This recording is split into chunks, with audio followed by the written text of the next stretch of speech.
फूट गया बिटकॉइन का बुलबुला। अमेरिका यूके के बाद चीन ने क्रिप्टो करेंसी के खिलाफ कदम उठाना शुरू किया तो बिटकॉइन का बुलबुला ही फूट गया। अप्रैल में 50 लाख रुपए तक पहुंचा बिटकॉइन पिछले 2 दिन में 25 लाख के आसपास रह गया है।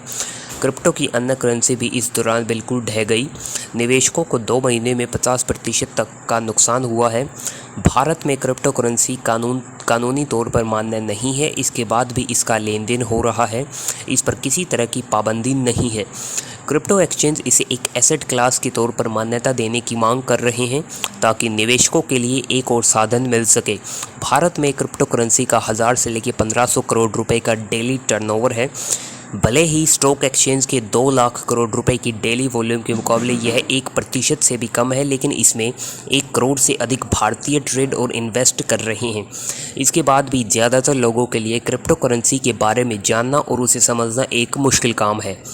भारत में क्रिप्टो करेंसी में इन्वेस्ट कैसे कर सकते हैं? पहले यह समझना होगा कि बिटकॉइन सबसे लोकप्रिय क्रिप्टो करेंसी है, पर उसकी तरह और भी कई क्रिप्टो करेंसीज़ हैं जिनका लेन देन ऑनलाइन प्लेटफॉर्म और एक्सचेंज पर किया जा सकता है। अगर आप क्रिप्टो में इन्वेस्ट करने का सोच रहे हैं तो आपको एक क्रिप्टो वॉलेट खोलना पड़ेगा। यह वैसा ही है जैसा आप स्टॉक ट्रेडिंग के लिए एक डीमैट अकाउंट खोलते हैं। यूनोकॉइन, वजीरेक्स जैसे प्लेटफॉर्म पर कोई भी क्रिप्टो वॉलेट खोल सकता है। इसके लिए केवाईसी समेत अन्य औपचारिकताओं को पूरा करना होगा। इसके बाद आपको क्रिप्टो में इन्वेस्ट करने के लिए अपने बैंक से पैसा डिपॉजिट करना होगा। यह सरल और आसान प्रक्रिया है।